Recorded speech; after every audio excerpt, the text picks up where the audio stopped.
India का culture agriculture है। ये स्टेटमेंट हमारे देश के आयरन मैन यानी सरदार वल्लभ भाई पटेल ने कहा था और ये स्टेटमेंट काफ़ी हद तक सही है, क्योंकि इंडिया के कुछ 70 से 60% लोग डायरेक्टली इनडायरेक्टली एग्रीकल्चर पर डिपेंड करते हैं।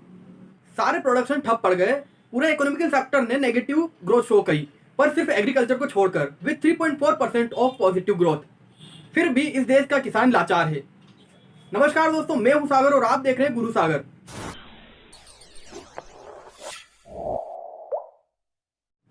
नेशनल क्राइम रिकॉर्ड्स के अनुसार 1995 से अभी तक कुछ 3 लाख किसानों ने आत्महत्या की है और सबसे ज्यादा महाराष्ट्र में। उसके साथ ही आंध्र प्रदेश, मध्य प्रदेश, छत्तीसगढ़, गुजरात और बिहार भी हैं। अच्छा, इनमें मेन प्रॉब्लम्स क्या हो सकती है? चलो मैं गिनवाता हूँ। फाइनेंस, बकवास एग्रीकल्चर पॉलिसीज और सब्सिडी में करप्शन, उसके साथ साथ क्रॉप फेलियर मतलब फसल खराब। पर किसी को क्या फर्क पड़ता है? सबको 2 वक्त की रोटी मिल रही है। अजीब बात है ना कि जिस देश के 70% लोग डायरेक्टली इनडायरेक्टली एग्रीकल्चर पर जुड़े हैं, उस देश में एग्रीकल्चर के लिए एक ढंग की पॉलिसी नहीं है। और भी अजीब बात यह है कि इस देश में किसान अपने खुद के प्रोडक्ट की प्राइस डिसाइड नहीं कर सकता। और अजीब ये भी है कि कहीं पर किसानों पर लाठियां चलती है, कहीं पर किसानों का खून बहता है और बचा हुआ खून दलाल पी जाते हैं। सॉरी, दलाल नहीं, दलाल मतलब बेइज्जती, ब्रोकर, ब्रोकर मतलब इज्जत। बचा हुआ खून ब्रोकर पी जाते हैं।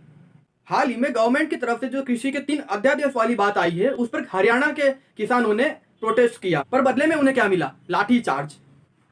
ऐसे नॉर्मल लोगों को हालत इतनी बड़ी या हालत इतनी गंभीर नहीं दिखेगी, पर एक किसान का स्टेटमेंट सुनिए। एक किसान कहता है कि खेती किसानी एक पाप है। तो समझ जाइए कंडीशन कितनी खराब है। एक किसान ने यह स्टेटमेंट मुझसे खुद कहा है। एंटरप्रेन्योर्स को यूं ही बढ़ावा दे दिया गया है। असली रिस्क रहता है किसान। कोई पता नहीं रहता कि अगली मुसीबत कहां से आने वाली है, हवा से, आसमान से या जमीन से। मुसीबत तो कहीं से भी आ जाती है, पर सरकार के फसल बीमा के पैसे कभी नहीं आते।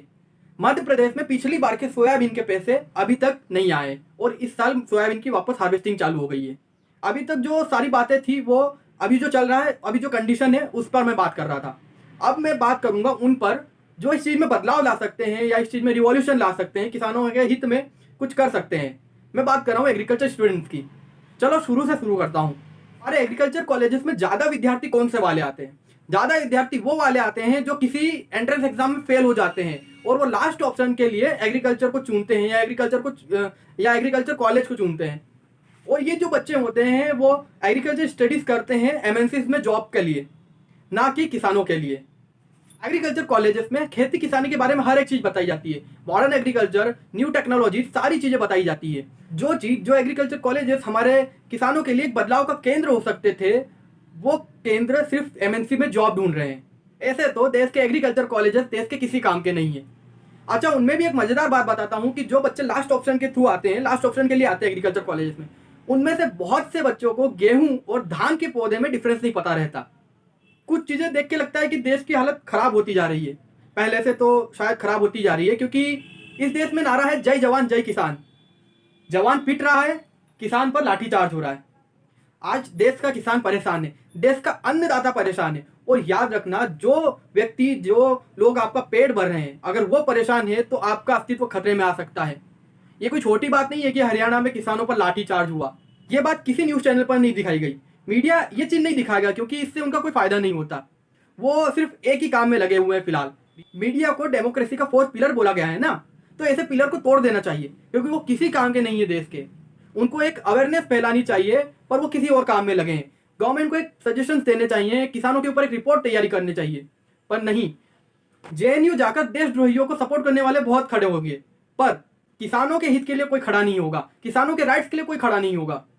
परेशानियां बहुत है, पर हमें अपना नजरिया बदलना होगा, खेती किसानी को लेकर, किसानों को लेकर और एग्री स्टूडेंट्स को लेकर भी। अगर कोई और इस अवेयरनेस के काम को नहीं कर सकता तो हम तो कर सकते हैं ना। सुना है यूथ में बहुत ताकत है, पर नहीं। यूथ क्या करता है कि जो रोड साइड भुट्टा बेचता है, वो 15 रुपए का भुट्टा भाव ताव करके 10 रुपए में खरीदता है, पर वहीं मॉल में 100-150 रुपए का पॉपकॉर्न बिना सोचे समझे खरीद लेता है। This video is for awareness. अगर किसी के दिमाग में कोई आइडिया है कि किसानों को कैसे सपोर्ट किया जाए, तो उस चीज को आगे लाओ यार। ये काम हमें ही करना पड़ेगा और अभी ये वक्त है कि हमें किसानों के साथ खड़ा भी होना पड़ेगा। तो दोस्तों, इस वीडियो को जितना हो सके शेयर कीजिए। वसुधैव कुटुंबकम। जय हिंद।